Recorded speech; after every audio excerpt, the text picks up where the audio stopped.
Hello, my name's Jason Smith and I'm the Managing Director of Artex and have been now for a couple of years. What I've been asked to talk to some of my team members about today is Learning Uncovered as part of the Learning Week for 2022. We're focusing very much on members of the team that are at various stages of the apprenticeship programme in very different roles within our organisation to demonstrate the diversity and the opportunities for lifelong learning, really. So just to explain a little bit about our business, we supply a majority or a broad range of Saint-Gobain products into the retail, merchant and DIY trade environment. We have a long established and have a long relationship with Saint-Gobain. And it's fair to say that during the last few years with the pandemic that we've been rather busy. And the pandemic in itself has thrown up a number of challenges for us, and some of that's the backdrop for the conversation today. Clearly, we've been through a pandemic, which has led us to challenge ourselves about remote working, be very appreciative and cautious and aware of mental health challenges. Pace of learning is another one, and pace of change. So learning different skills and learning to cope with different environments. We've also had challenges in recruitment, because people nowadays are looking for different criteria for an organisation to meet before joining. So they're looking for different styles of leadership. They're looking for an alignment to their own beliefs and their own purposes, and how included they can feel in that organisation. And I think alongside sustainability, where there's a focus on the energy and the waste element and how we interact with our planet. And people from a use, reuse, recycle program and process, that we've also seen a big influx in the activity around social media and how those messages are really driving themselves into our everyday practice and our own personal belief systems. And what we're seeing as an organisation is we're having to change. We're having to react to that and respond to that. And again, learn new skills and new ways of engaging, because when you're not on social media, with all the multiple platforms out there, you're missing out on recruitment opportunities, you're missing out on being told about customer experience, and you don't get the opportunity to share your values and your purpose with the external world. So there's all of that as a backdrop, and from there I'd like to ask my team to introduce themselves and tell you a little bit about their roles in our business and how long they've been with Saint-Gobain. And we'll start with you, Dom. So I'm Dominic Blackley. I'm the National Account Manager in the DIY sector. So I'm the National Account Manager looking after Toolstation and Wicks. So I'm currently based in North Wales, so a fair bit away from Ruddington. And I've currently been with the company for around 3 months. Previously to this, I was with Axon Nobel for 5 years. I joined Artex after meeting Rob, the commercial director, on a training course. Realised that my beliefs and views aligned with his very much so in the personal level. Then when the role came up, I sort of did a bit of investigation towards Artex and Saint-Gobain as the wider business, and just really fell in love with it, I suppose. And yeah, the rest is history. I've been here 3 months now. Great. And how about you, Natalie? So I'm communications manager at Artex and I sit within the commercial team. So I work alongside Dom. I've been with Artex since just before Christmas, so around 5 months now. And prior to that, I was with Saint-Gobain. So I've been for Saint-Gobain for about 5 years. I started in learning and development within professional services. And then an opportunity came up in the Saint-Gobain communications team, where I did a level 3 digital marketing apprenticeship as like a digital marketing assistant and progressed in that role. And now I've just started a level 6 marketing manager apprenticeship with Artex. Perfect. So you know all about the impact of social media. Yes. Then. Great. Ian. Hello, I'm Ian Warren, a senior group leader in the warehouse. I've started for Saint-Gobain in 2009. Not actually Saint-Gobain, I started as an agency worker. Later got set on in 2012. I did a couple of years as on the shop floor, then progressed to team leader. And then last year made senior team leader. Brilliant, thank you. And Craig, about you? Hi, I'm Craig Briley. I'm the distributions group leader at Artex. I joined Artex 2.5 years ago. Previously, I spent 17 years at Boots Contract Manufacturing, where I started as a agency picker and used their development system to work through the ranks up through each department, then into the supervisor, team leader, and then progressed into ops areas. I joined Artex as a complete different career. So I was more into pharmaceuticals at Boots. Now I've come to Artex into transport. Skills of transferred very well. Picked up this job very easily, but very quick after starting, I was offered the Management and Leadership Level 5 programme, which I've been doing for nearly 2 years now, coming up very close to completing this course. And again, it's just that development progress for me. It's the next step up from where I needed to be. And hopefully in the coming months, I'll be passing through and getting that qualification. Yeah, fingers crossed, and I'm sure you will, no doubt, no doubt. So let's kick off then with a general question. Why bother? Why decide to get into further learning? We've all done school, further learning, college maybe, etc. Why go to work and then start learning again? I think probably for me, sales is a very broad spectrum. You can have direct selling, you can have selling to businesses, and it was kind of a way for me for quantifying my skills. I progressed from working in stores to national accounts within sort of 4 years. So I'd kind of made those jumps really, really quickly, and it was kind of a way of me polishing my skills, becoming a bit more professional, and adapting as well to life in lockdown, I suppose. How do I move from selling face to face to selling digitally? And that was kind of the driving force for me into doing a sales apprenticeship, was learning the new skills and quantifying my current abilities. Things move on at such a quick pace, don't they? That, yeah, it's really important to keep current. For me, so when I started in the communications team at Saint-Gobain, I had no prior experience in marketing whatsoever. So that's why I started my level 3 apprenticeship then, which gave me a really good foundation for my job role. And now I guess it's more about developing my career, so learning the skills that I need for that next step to allow me to progress and develop. Craig, Ian? I'll go. Yeah, I just think you get a bit stale in the whatever you're doing day to day for like 10 years more or less. So it's like a natural thing to do, isn't it, really? A bit more learning, get into a more managerial role, less work, so harder work, but actual less physical work. It's just, yeah, it's just a natural thing to do, I think.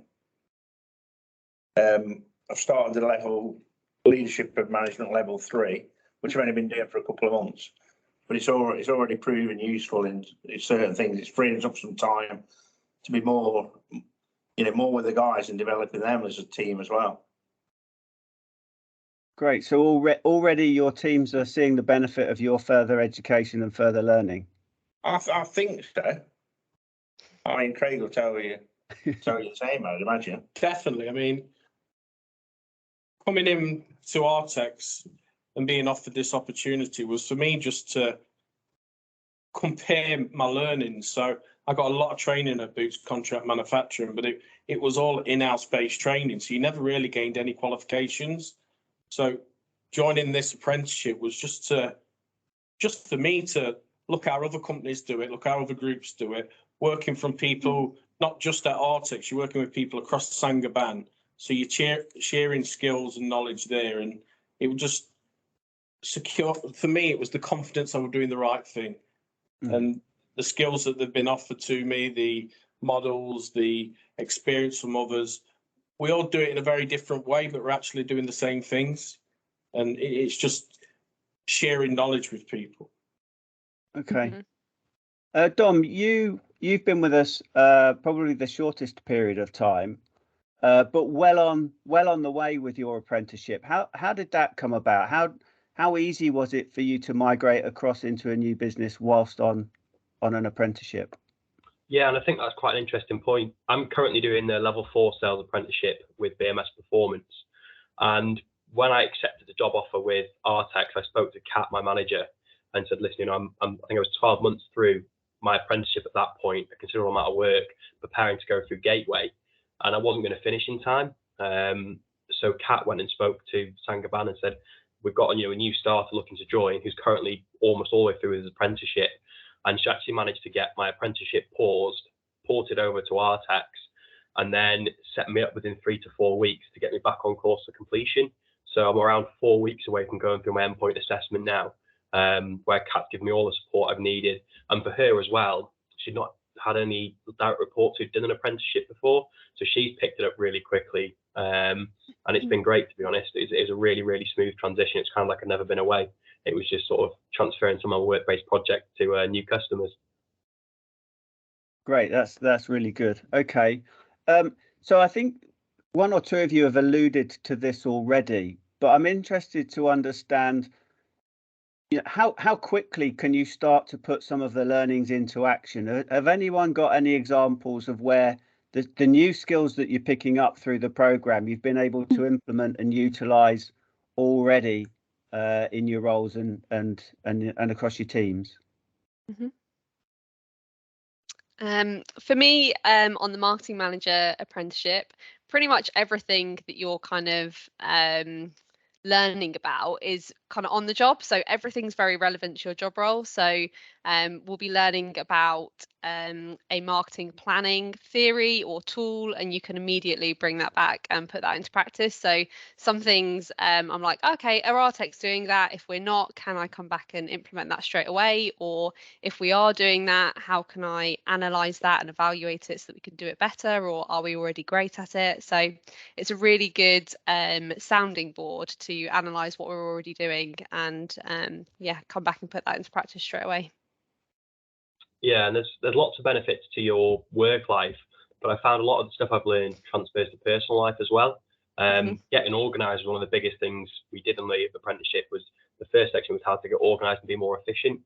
And I found sort of using OneNote and things like that to get myself organised, moving away from paper diaries, helped me massively to not only free up more of my own time, but to actually get better organised in personal life, leading to less stress in work and actually performing better in the hours that I was in work. Okay, yeah, that's good. That's interesting. Craig, Ian, anything from your side? Yeah, so very early on in my level 5 apprenticeship, we learned how to recognise insights, people's colours, people's behaviours, and how to communicate with people. Now, after the first session, I was able to go back onto the shop floor and recognise people's insights, which was very new to me because I talk to everybody the same. Don't matter what level you are within the business, I'm quite approachable. I like to talk to people, but in different environments, people like to be spoken to just a little bit different, or information you give them just that little bit differently. And it was just tweaking that knowledge. And it really paid off when Julie, my manager, came to Artex, and she's very much a blue, so very data analytical. And that's not me. But since Julie's joined Artex, she's been able to share her skills with me, and the impact that that's had now onto my team and the information that I give out to the wider business paid off almost instantly with that sort of stuff. So the insights for me was one of the most important things that I got out of my apprenticeship. Yeah, and there's a couple of things for me since they're starting this course. I mean, I'm one for trying to do everything myself, so I was like rolling up at 5 o'clock when it should be 8 o'clock in the morning, thinking I needed to be there. And this has learnt me through Craig and Mark as well, and Julie as well, saying, look, you don't really need to do that anymore. You'll learn, and you're learning this as you go on through the management course. You can see this, and you can see you don't need to be doing all that, and you shouldn't be doing all that. So it's really useful. And there's a couple of other things like management straps. That's one of them, really, time management. And there's a couple of other things. I'm a bit calmer now than I used to be. I see things a bit different. Yeah, it's trust in the process. It is. Yeah. Good. And so, how are you finding the learning experience then? I know, Craig, you're towards the end of it now. and Ian at the beginning. It's online. It's, you know, it is interactive with other groups. How are you finding that? For me, very difficult. I'm very much a person that likes to sit in front of people, bounce off their behaviours and how relaxed people are, and it's very difficult to do that over the internet, just looking at a screen. But we've adapted, we've learned how to do that. And for Ian, who's just starting it now, it's trying to share my experiences with Ian, because you can go into them and it can be, and it's awful to say, it can start, it'd be boring. So other people are talking, you go for a group of 15 and you're the first person to have spoke, then you've got 14 other people to go through. You've got to learn that everybody gets their bit across, but feel confident to speak during that time as well. Don't just sit and listen. And it's very important that you're involved all the time. And Ian kind of got that on the first session, so I shared my learnings with Ian, and I think it's made. Yeah, definitely. Yeah. It's a good management skill in itself there. Yeah, listening and be confident to speak up. Natalie, Dom, any learnings from you on the experience? I think for me, mine's been entirely digital from start to finish. And I think one of the key feedbacks we gave back pretty early on was we were doing it in 2 full-day sessions, 9 to 5 via Zoom, and it just wasn't working. You know, you can't take that much information in and listen in front of a computer screen for that long. So we broke it down into 2 weeks of 2 half days. And I think that made it a lot more manageable and you could take it in a lot better. So I think it's kind of, you've got to manage your own experience. But I think definitely sort of even a hybrid of some Zoom calls and some in theatre learning, I suppose, probably the way to go going forward. But it does work both ways. But yeah, I think we need that in-store theatre back in to get the most out of it. Mine's structured slightly differently. So mine is 100% self-learning. So I don't have any taught sessions. I have a portal that I log into, and I have 7 hours of work to do a week. So it might be learning or podcasts or watching a video. So it's very mixed. But I guess the challenge for me is making sure that I set aside that time and I do it, and I don't let myself get swept up in the day-to-day job. So it's learning how to be quite strict and manage your time, and set aside your time each week to do that. Okay, yeah, so there's some good examples and good feedback there. I think the message that I'm taking away is also that if it's not working and you share that things can change. Dom, you've said there about how that was restructured to fit and to make it a better learning experience. So I guess there's a real positive there that it's flexible and can move to suit your requirements. So just to close up then, obvious final question, what advice would you give to people considering apprenticeships that might be watching this video? I think the biggest thing for me, or biggest call out, would be just because you've done a sales apprenticeship or something similar, that's the beginning of the journey. So actually, once I finish my sales apprenticeship, it's kind of look to what's next, because you never finish learning. So have a plan, and plans always change. So don't always think, actually, I'm going to do something in my sector. Possibly look at something in marketing, you know, a level first might give you a basic grounding and understanding, because we're all doing more and we're all reaching out a little bit more. So yeah, never stop learning, I think, would be my takeaway from that. Mine would be to just go for it. And there are so many more programs than what you think there are, and there's so many specialisms that you can dive into. And it's just a great way to develop your skills for your future career. Definitely. Mine, challenge yourself. I was in a position where I'd never really massively pushed myself and challenged myself, and I came into the apprenticeship a bit embarrassed that I'd not got certain qualifications, and it's took me 24 years to get to that point. But it doesn't matter where you are within your life or your career, it's an opportunity to challenge yourself and make the rest of your career better for yourself. Yeah, the main thing for me is don't do what I do. Have a more open mind about it. Definitely, and like just take it as it comes. And it does get easier as you get more into it. It seems easier, and with the support of your manager or whatever as well, like Craig, I'm finding it a bit easier to continue with it. You know, at a faster pace sort of thing. Great, thank you. So I think the summary for me would be that it doesn't matter what role you're in, what level you're in an organisation. The opportunities are there for continual learning, and as Dom said and Craig said as well, you know, challenge yourself, go outside of your comfort zone, learn new skills, and there's plenty of opportunities to do that. Great, thanks very much for your time, everybody, and best of luck with the rest of your apprenticeships. Thank you. Thank you. Cheers. Cheers, Jason.